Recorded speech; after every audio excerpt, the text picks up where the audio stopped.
আসসালামু আলাইকুম। আজকে আমি যে অঙ্কটা সমাধান করব সেটি হচ্ছে মূলত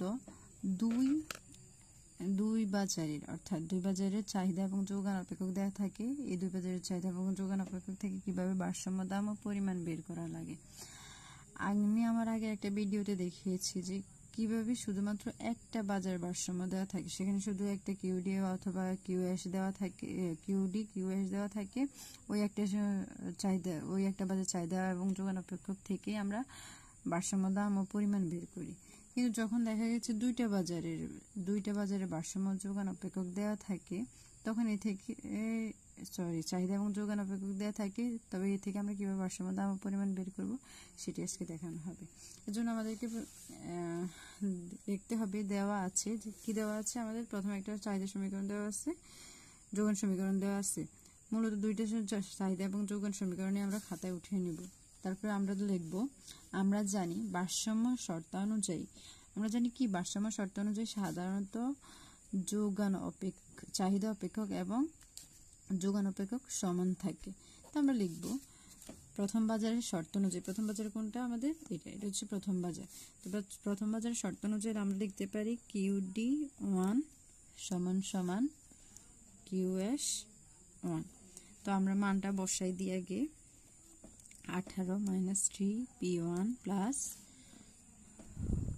P2 সমান সমান QS এর মান হচ্ছে -2 প্লাস 4P1।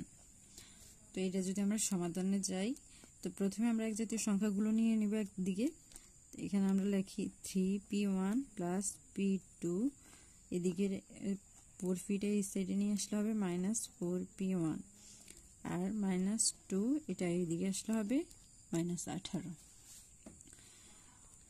এবার মাইনাসের 3টে পি আর মাইনাসের 4টে P1 হয় আমাদের -7P1 প্লাস P2 সমান সমান এটা হয় -20। এটা হচ্ছে আমাদের মূলত একটা সমীকরণ। এই সমীকরণের সাথে আমরা দ্বিতীয় বাজার ভারসাম্য শর্ত অনুযায়ী আরেকটা সমীকরণ পাবো। এই সমীকরণগুলোকে যোগ অথবা বিয়োগের মাধ্যমে আমরা এই ধরনের অঙ্কের সমাধান, ভারসাম্য দাম পরিমাণ বের করি। আচ্ছা, তো আমরা এখানে লিখতে পারি এটা হচ্ছে 1 নম্বর সমীকরণ। এবার আমরা লিখব আমাদের প্রথম বাজারের কাজ শেষ, এবার দ্বিতীয় বাজারের কাজে আমরা যাচ্ছি।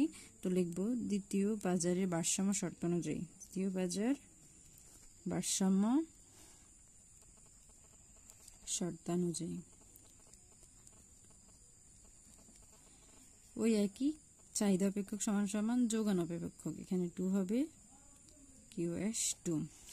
এবার মানগুলো বসাই দিলে আমাদের হচ্ছে QD2 হচ্ছে 12 প্লাস P1 মাইনাস 2P2, আর QS2 হচ্ছে -2 প্লাস 3P2।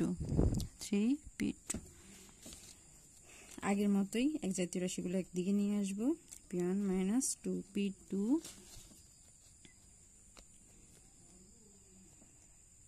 মাইনাস 3P2 সমান সমান -2 -12। এখানে আমাদের P1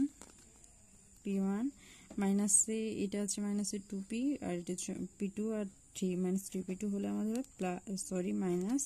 -5P2 সমান সমান -14। এটা কি আমাদের, এটা হচ্ছে আমাদের 2 নং সমীকরণ। এটা হচ্ছে আমাদের 2 নং সমীকরণ। এই 2 নং সমীকরণকে প্রথমে কি খেয়াল করতে হবে, দেখো এখানে আছে 1 নং সমীকরণ, এখানে হচ্ছে 2 নং সমীকরণ। 1 নং সমীকরণে লেখা আছে 7P1 আর এখানে আছে P1। আমরা মূলত এই দুইটা সমীকরণের মধ্যে যে কোনো একটা বিশেষ সংখ্যা দিয়ে গুণ করে দেখব কোন সংখ্যা দিয়ে গুণ করলে আমাদের এই যে সমীকরণটা ছোট করা যায় অথবা কাটাকাটি যায়। তো এখানে দেখা যায় কি, কাটাকাটি গেলে দেখা যায় কি, যোগ অথবা বিয়োগ করলে এই সংখ্যাগুলো আমরা P অথবা P1 অথবা P2 এর মান পেয়ে যাব। তো এখানে যদি দেখি, এখানে আসছে -7P1, যদি আমরা এখানে প্লাস 7P1 একটা পেয়ে যাই, যদি এই সমীকরণ দুইটাকে আমরা যোগ করে নিই, তাহলে দেখা যায় কি প্লাস আর মাইনাসে কাটা যায়। তাই এই জন্য আমরা লিখব 2 নং সমীকরণকে 7 দ্বারা গুণ করে পাই। এই জন্য আমরা লিখতে পারি 2 নং সমীকরণকে 7 দ্বারা গুণ করে পাই। আর 2 নং সমীকরণ ছিল P1, তাহলে 7 দ্বারা গুণ করলে হবে 7P1, আর ছিল -5P2, -5P2 7 দ্বারা গুণ করলে হবে 35P2, আর হচ্ছে সমান সমান 12কে 4 দ্বারা 7 দ্বারা গুণ করলে হবে 7 গুণে 14, না 14 না 12 না 14কে আমরা 7 দ্বারা গুণ করলে হবে 4 7 28 98 -98। এটা হচ্ছে আমাদের 3 নং সমীকরণ। এবার যদি আমরা 1 নং সমীকরণ থেকে 1 নং সমীকরণ আর 3 নং সমীকরণ যোগ করে পাই, কি পাই? আমাদের 1 নং সমীকরণ ছিল -7P1 প্লাস P2 সমান সমান 20 -20। এর সাথে যদি আমরা 3 নং সমীকরণ যোগ করে দেখি 7P1 -35P2 সমান সমান -98। এটাকে যদি আমরা যোগ করি তাহলে দেখা যায় কি প্লাসে আর মাইনাসে সমজাতীয় সংখ্যাটা কাটাকাটি গেলে থাকে আমাদের -34P2 সমান সমান এটা হচ্ছে 118।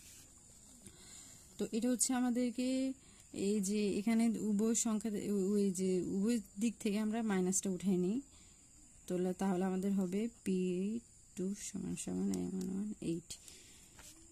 এবার এখান থেকে আমরা P2 এর মানটা পেয়ে যাব। P2 হচ্ছে আমাদের দ্বিতীয় বাজারের ভারসাম্য দাম।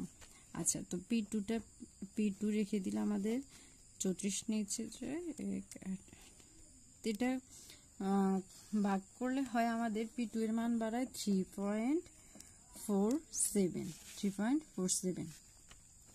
এবার আমরা যদি P2 এর মানটা 1 নং সমীকরণে বসাই তাহলে কিন্তু আমরা P1 এর মানটা পেয়ে যাই, প্রথম বাজারের ভারসাম্য দামটা পেয়ে যাব। তো আমরা লিখতে পারি P2 এর মান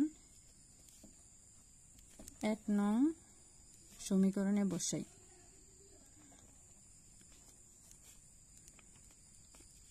বসালে দেখা যায় কি আমাদের 1 নং সমীকরণটা কি ছিল? আমাদের 1 নং সমীকরণটা ছিল 7P1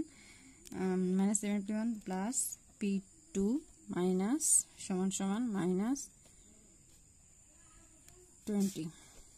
তো এখানে আমরা P2 এর মানটা বসাই দিই 7P1 প্লাস 3.47 সমান সমান 20।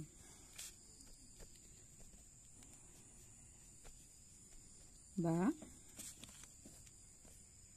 এবার 7P1 সমান সমান 20 বিয়োগ 3.47।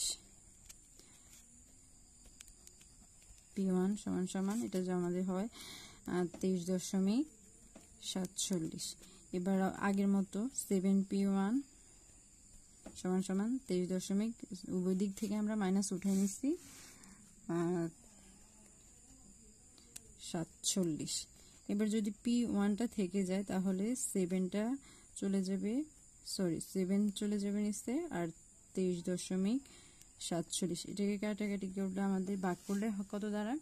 আমাদের ভাগ করলে দাঁড়ায় 3.35।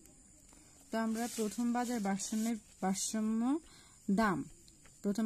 ভারসাম্য দাম পেয়েছি P1 সমান সমান কত? 3.35। আর দ্বিতীয় বাজারের ভারসাম্য দাম কত পেয়েছি?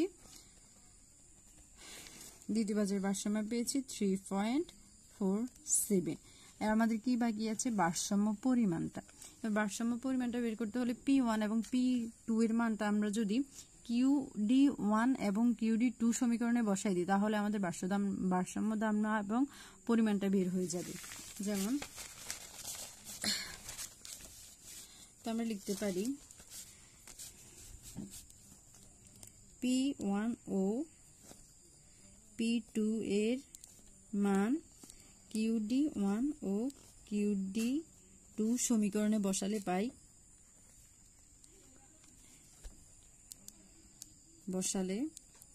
পাই।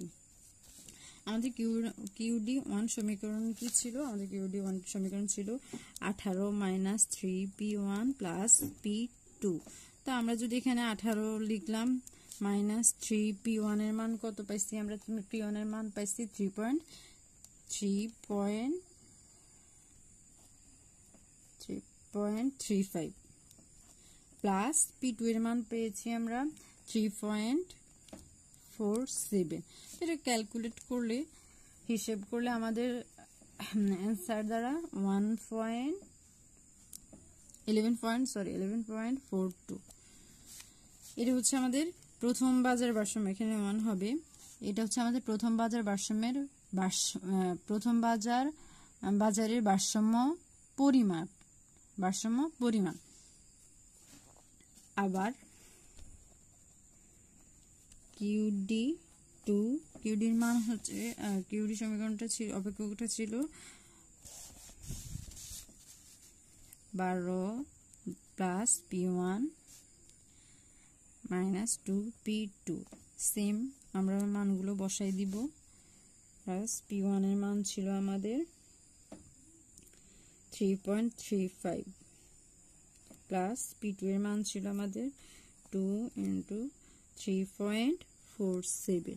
এটাকে ক্যালকুলেট করলে সেম হইতে আমাদের অ্যান্সার দাঁড়ায় 8.41। তো আমরা পেয়ে গেছিলাম কি? আমরা পেয়েছিলাম ভারসাম্য দামটা p1, প্রথম বাজারের ভারসাম্য দাম 3.35, আর দ্বিতীয় বাজারের ভারসাম্য দামটা পেয়েছি 3.47। সেম আমরা কি এখানেও আমাদের কি চাইছে? ভারসাম্য দাম চাইছে আর ভারসাম্য পরিমাণ চাইছে। তো আমাদের পরিমাণটা হচ্ছে, ভারসাম্য পরিমাণটাও বের হয়ে গেছে। ভারসাম্য পরিমাণ, প্রথম বাজারের ভারসাম্য পরিমাণ 11.42 এবং দ্বিতীয় বাজারের ভারসাম্য পরিমাণ 8.41। আশা করি ভিডিওটি ভালো লাগছে। পরবর্তী সবগুলো ভিডিও পেতে, নতুন নতুন ভিডিও পেতে অবশ্যই সাবস্ক্রাইব করে পাশে থাকবেন। আল্লাহ হাফেজ।